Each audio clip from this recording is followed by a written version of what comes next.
Octubre de 1943. El astillero naval de Filadelfia no duerme. El aire huele a aceite quemado y a metal frío. Sobre el muelle, los focos de alta potencia barren la oscuridad en ciclos rítmicos, deteniéndose apenas un segundo en cada rincón antes de seguir su curso. Los guardias patrullan con las manos apoyadas en sus fundas. Sus pasos resuenan con una cadencia metálica sobre el hormigón. Nadie habla. Nadie se detiene a mirar hacia los muelles interiores. Un silencio denso, casi eléctrico, se ha apoderado de toda la base. Los trabajadores han sido evacuados. Las luces de la ciudad parecen haber sido apagadas a propósito, dejando este sector como una isla de sombras bajo el control absoluto de la Marina. Un oficial se ajusta los guantes y consulta su reloj de bolsillo. Sus dedos se detienen sobre la esfera. Mira hacia el horizonte, donde el agua del río Delaware se confunde con la negrura de la noche. El viento arrastra un zumbido sordo, una vibración que no proviene de los motores de los barcos. El perímetro está cerrado. Lo que está a punto de ocurrir aquí no figura en ningún manual. En el centro de este vacío, el destructor USS Eldridge emerge como una mole de acero inerte. Su casco, cubierto de óxido y marcas de salitre, se balancea apenas unos centímetros sobre las aguas oscuras del muelle. Pero esta nave no está sola. A su alrededor, una red de cables de cobre de grueso calibre trepa por sus costados, conectándose a generadores masivos. Los cables vibran con una frecuencia constante, emitiendo un chasquido eléctrico que eriza el vello de los pocos observadores autorizados. En la cubierta, bobinas de inducción de gran tamaño han sido soldadas directamente a la estructura principal, rompiendo la simetría del diseño naval. El metal del barco reacciona. Pequeñas chispas azules saltan entre los remaches de acero cada vez que el aire se carga de estática. El agua bajo la quilla comienza a burbujear, no por el calor, sino por una fuerza invisible que empuja las partículas hacia arriba. El barco está listo. El experimento está a punto de convertir esta masa de hierro en un fantasma dentro de la realidad. El aire sobre el muelle se vuelve denso, cargado de iones que dejan un sabor metálico en la lengua. Los ingenieros ajustan las válvulas de los generadores y el zumbido de baja frecuencia se eleva hasta convertirse en un silbido agudo que perfora los oídos. El objetivo no es la velocidad, sino la manipulación total del espectro electromagnético. La teoría es precisa.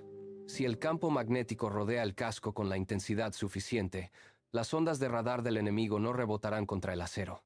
En lugar de eso, se curvarán alrededor del barco, deslizándose por la superficie como el agua sobre una piedra lisa. Para los operadores de radar en los buques enemigos, el Eldridge simplemente dejará de existir. No habrá eco, ni señal, ni rastro en sus pantallas. El barco se convertirá en un punto ciego en el mapa, un vacío absoluto en medio del océano. Los científicos observan los indicadores. Las agujas de los medidores de flujo magnético golpean los límites de sus escalas. La energía se concentra en el centro del destructor, creando una distorsión visual que hace que el horizonte parezca temblar. No es magia, es física aplicada al límite de lo conocido. El plan es claro: convertir a esta mole de acero en un fantasma indetectable. La invisibilidad total está al alcance de un interruptor. Los ingenieros se mueven sobre la cubierta con herramientas pesadas, asegurando los últimos cables de alta tensión. Sus manos, protegidas por guantes de cuero grueso, aprietan las tuercas de los generadores masivos que ahora flanquean el casco como centinelas de hierro.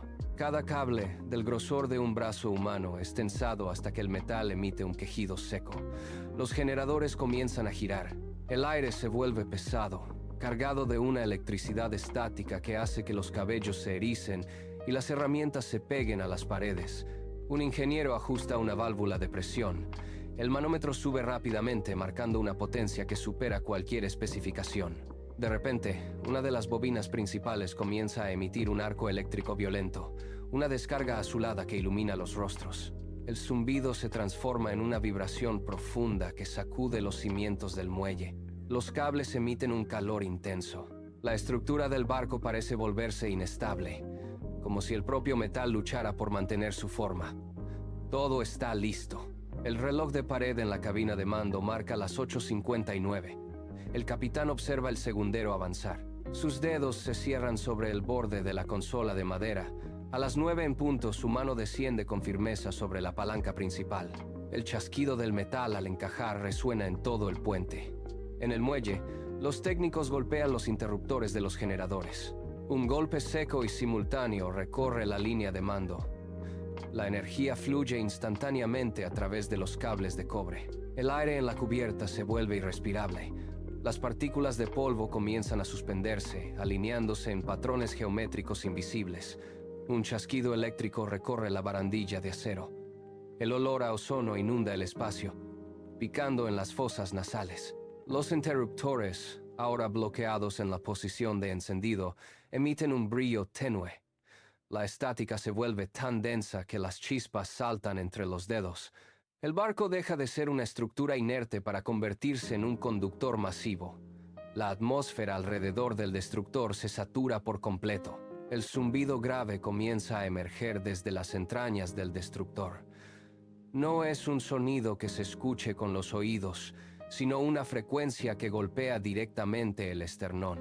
El acero del casco, antes sólido y firme, empieza a vibrar con una intensidad rítmica. Los remaches de las paredes metálicas se sacuden, emitiendo un tintineo metálico constante. Los marineros en cubierta se detienen en seco. Sus manos se llevan a los oídos, pero el sonido atraviesa cualquier barrera física. Una presión opresiva se instala en el pecho de cada hombre, dificultando la respiración. Los dientes les castañetean involuntariamente debido a la vibración. Algunos marineros intentan caminar hacia la borda, pero sus piernas flaquean. El suelo bajo sus pies parece haberse vuelto líquido y errático. La inquietud se transforma en una náusea física punzante. Los ojos de los hombres se mueven con rapidez, buscando un punto de apoyo que no oscile. El zumbido aumenta de tono, pasando de un gruñido sordo a un chirrido agudo que hace que los dientes duelan. La presión en el aire se vuelve tan densa. Los marineros se agarran a las barandillas, sintiendo cómo el metal vibra contra sus palmas, transmitiendo una energía que parece querer desintegrar la materia misma. De repente, el aire sobre la cubierta se desgarra. Un resplandor esmeralda brota de los generadores, expandiéndose como una mancha de tinta en el agua. La luz no es natural. Es una niebla densa y verdosa que comienza a reptar por las planchas de acero. Los marineros intentan apartar la vista, pero la bruma se adhiere a sus rostros, fría y viscosa. La niebla se espesa con una velocidad antinatural, devorando los mástiles y las antenas. En el muelle, los observadores dan un paso atrás. Sus manos se levantan para protegerse los ojos, pero la visión es inútil. La silueta del destructor comienza a fragmentarse. Primero, los bordes del casco se vuelven borrosos, como si el aire estuviera hirviendo. Luego, la estructura central se disuelve en el mar de color verde esmeralda. Los cables de alta tensión chisporrotean, lanzando arcos eléctricos. La niebla se vuelve opaca, una barrera impenetrable que sella el barco fuera de la realidad. El muelle queda en un silencio sepulcral. La niebla verde no se disipa. Al contrario, se condensa. Se vuelve tan espesa que el aire adquiere una textura aceitosa, pegándose a las superficies metálicas del muelle. Los observadores intentan distinguir el casco del destructor, pero sus ojos fallan. La estructura del barco comienza a ondularse, como si el acero se hubiera convertido en una imagen proyectada sobre agua en movimiento. La silueta del navío se desdibuja, perdiendo sus líneas rectas y sus ángulos definidos.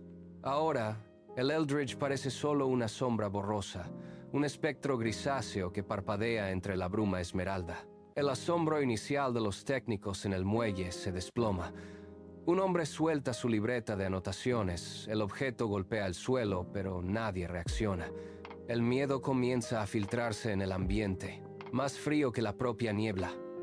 Los observadores retroceden instintivamente, chocando unos con otros. No es solo que el barco sea difícil de ver, es que parece estar desplazándose fuera de su lugar, como si el espacio mismo se estuviera doblando. La sombra borrosa se estira y se contrae, emitiendo un pulso rítmico que hace que el suelo bajo los pies de los testigos vibre con una frecuencia irregular. La sombra del barco ya no parece un objeto sólido, sino una grieta en la realidad que se ensancha, amenazando con devorar todo lo que está a su alcance. En la sala de control, las pantallas de radar parpadean con frenesí. El operador ajusta la ganancia, girando la perilla hasta que sus nudillos se ponen blancos. De repente, el punto verde que representaba al Eldridge se desintegra. No se mueve hacia los bordes, simplemente deja de existir en la rejilla digital. Un técnico golpea el cristal del monitor con la palma abierta, buscando un fallo en el equipo, pero la pantalla permanece vacía. La señal ha desaparecido por completo. En el puerto, los sensores electromagnéticos registran un vacío absoluto donde antes había miles de toneladas de acero. El experimento es un éxito técnico rotundo. Sin embargo, el silencio en la sala no es de celebración. Un zumbido agudo, apenas audible, comienza a emanar de los altavoces de comunicación. Los cables de las consolas vibran sobre las mesas, deslizándose lentamente hacia el borde. El aire huele a ozono quemado y metal sobrecalentado. El jefe de operaciones se inclina sobre la mesa, sus manos temblando mientras apaga los interruptores uno a uno, pero el zumbido no cesa. Proviene de fuera, del muelle mismo. La victoria técnica se siente falsa, pesada. Los datos confirman la invisibilidad, pero la física del lugar parece haberse roto. Nadie se atreve a hablar, solo miran las pantallas negras. La calma en el muelle dura apenas un suspiro. La niebla verdosa, que hasta hace un momento flotaba como un manto inerte, comienza a girar sobre sí misma. Se forman vórtices pequeños que succionan el aire, creando un vacío que hace que los objetos sueltos en el suelo se desplacen hacia el centro. El zumbido grave que emanaba del casco se transforma en un chirrido metálico, un sonido de fricción insoportable que obliga a los presentes a cubrirse los oídos. La densidad de la niebla aumenta, volviéndose opaca, casi sólida. De repente, el color verde se desvanece, reemplazado por una intensidad lumínica que nace desde el núcleo del barco. La luz no ilumina el entorno, lo devora. Los bordes de los edificios del astillero se distorsionan, curvándose hacia el centro de la luz como si fueran de cera. La intensidad sube un grado más. El aire se ioniza, haciendo que el vello de los brazos se erice por la carga estática. El silencio absoluto se apodera del puerto, un vacío sonoro que precede a la catástrofe. La luz se expande, blanca y cegadora, borrando las sombras de los muelles y las siluetas de las grúas. El espacio mismo parece estirarse hasta el punto de ruptura. Todo lo que rodea al Eldridge se vuelve borroso, inestable, preparándose para el colapso final. El destello alcanza su cenit. Un estallido de energía pura golpea el muelle, lanzando una onda expansiva que hace vibrar los cimientos de hormigón. Por un segundo, el mundo se detiene. La luz se pliega sobre sí misma, succionando todo el color y el sonido del entorno. Cuando la retina se recupera del impacto, el muelle está vacío. El lugar donde el destructor estaba amarrado es ahora un hueco en la realidad. Los cables de alta tensión, antes conectados al casco, cuelgan inertes, balanceándose en el aire como látigos sin objetivo.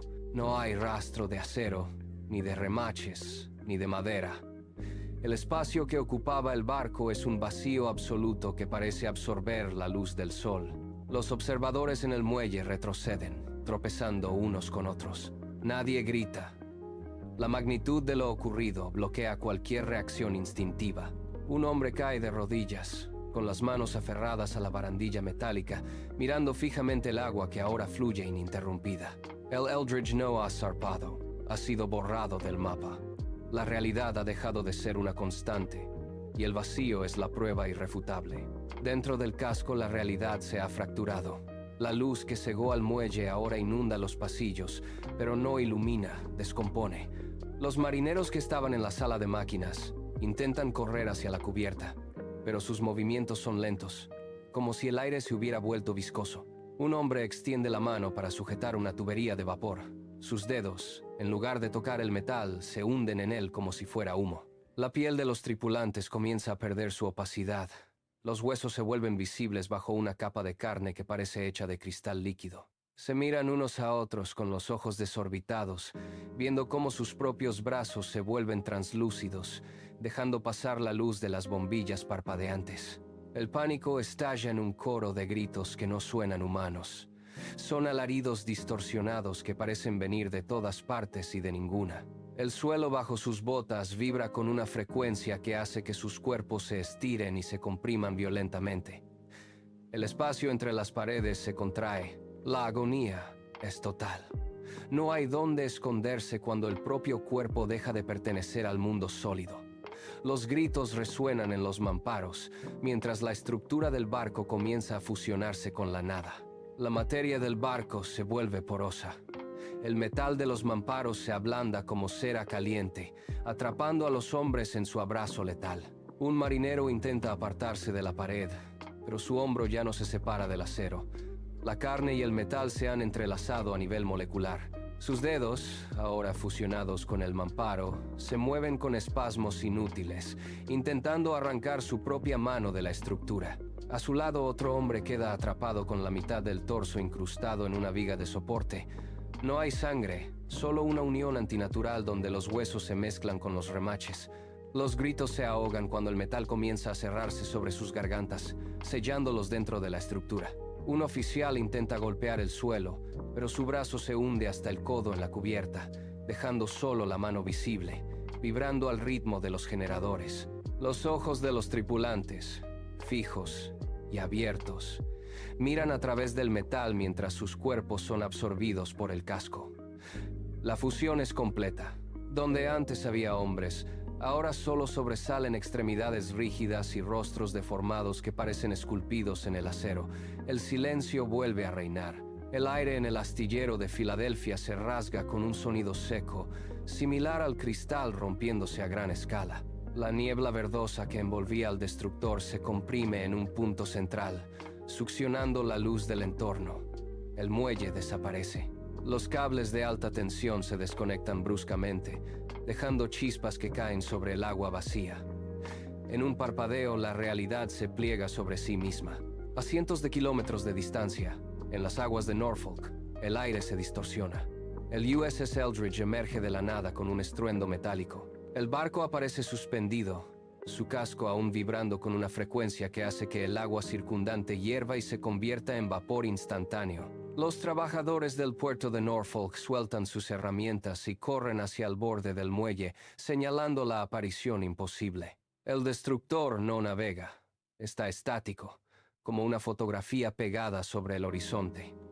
Los radares de la base naval de Norfolk enloquecen. La lógica del espacio-tiempo se ha roto. El barco es un espectro antes de que el destello verde vuelva a devorarlo, arrastrándolo al vacío. El USS Eldridge reaparece en el muelle de Filadelfia con un golpe seco que hace temblar los cimientos del astillero. El casco golpea el agua, pero no hay movimiento, ni motores, ni rastro de actividad humana. El silencio es absoluto, un vacío que se traga el sonido de las olas. Los equipos de rescate se acercan en lanchas, con los rostros cubiertos por máscaras de gas, temiendo lo que encontrarán tras el destello verde. Al subir a bordo, la luz de sus linternas corta la penumbra de la cubierta. Encuentran a un marinero apoyado contra el mástil, con la mano extendida hacia el aire, pero no se mueve. Sus músculos están tensos, como si estuviera atrapado en medio de un grito que nunca llega a emitir. Otro hombre está arrodillado cerca de la escotilla, con la mirada fija en un punto inexistente. Sus ojos no parpadean ante el haz de luz que les apunta directamente. Los rescatistas intentan tocar a los tripulantes, pero sus manos atraviesan el espacio donde debería estar la piel, encontrando solo una resistencia fría y vibrante. Es una escena dantesca. Los hombres están congelados en el tiempo, suspendidos en una fracción de segundo que no termina. La calma se rompe cuando uno de los marineros, hasta entonces inmóvil, comienza a convulsionar. Sus ojos se mueven frenéticamente, siguiendo entidades invisibles. El vacío no tiene fondo, murmura, mientras sus dedos arañan el acero del mamparo hasta que las uñas se desprenden. La demencia se propaga como una mancha.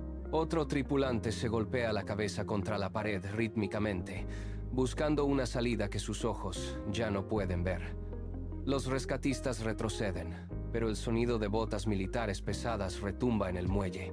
Un destacamento de la marina irrumpe en la cubierta, con los rostros ocultos tras visores oscuros. No hay preguntas, solo órdenes gritadas. Los soldados empujan a los rescatistas hacia las lanchas, golpeando con las culatas de sus rifles a cualquiera que intente documentar la escena. Un oficial despliega una lona negra sobre el marinero que convulsiona, silenciando sus gritos de un golpe seco. Los hombres de la marina instalan generadores portátiles alrededor del barco, emitiendo un pulso electromagnético que obliga a los rescatistas a alejarse. En cuestión de minutos, el área queda rodeada por un perímetro de alambre de espino y patrullas armadas. La marina sella las escotillas, encerrando a los supervivientes en el interior del destructor. El astillero se convierte en una zona muerta. La maquinaria del encubrimiento se pone en marcha antes del amanecer. Oficiales con carpetas de cuero recorren las oficinas del astillero, confiscando cada bitácora, cada plano y cada informe técnico. Las páginas son arrojadas a incineradores industriales. El papel se retuerce y se convierte en ceniza gris, borrando la existencia del experimento. Los supervivientes son trasladados a instalaciones aisladas bajo vigilancia armada. Se les entrega un documento con el sello oficial del Departamento de Marina, una orden de baja inmediata por razones de salud mental, acompañada de una advertencia letal. Si hablan, el Estado los borrará del registro civil. Mientras tanto, en los despachos de Washington, los altos mandos redactan el comunicado oficial. El USS Eldridge nunca salió del puerto. El destello verde es calificado como un fallo eléctrico menor. Cuando la prensa pregunta por las desapariciones, los portavoces de la Marina niegan cualquier vínculo con proyectos de invisibilidad. Etiquetan los informes como delirios colectivos y errores de navegación.